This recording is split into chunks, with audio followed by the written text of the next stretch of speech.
Eto naman, tambalang Kim Pao, grabe raw kung magpaayuda ng sweet moment sa fans, pati nga itong singers na sina Casey Tandingan at Jonah ay tinablan na rin ng kilig. Ayan. Ay, grabe. Dahil may isang video kung saan nagpapapicture sila, si Jonah at saka si Casey magkatabi, di ba?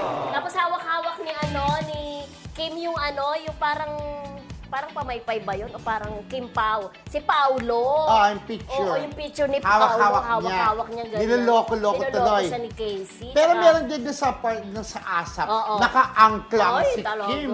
Kasi pagka naka-angkla ka na ng gano'n, jowa, May ibig sabihin na yun. Di ba ito yung katawan ni nakagano'n siya. Jowa na. Bali mo, buti na gentleman lang din to si Paulo. Kung tuso, pwede niyang hawakan sa bewang ba't si lagi Kim. naman ako naka-angkla sa'yo? Best friend Okay. Alam mo, best friend yun. At saka, Lovers. saka babae. Pao.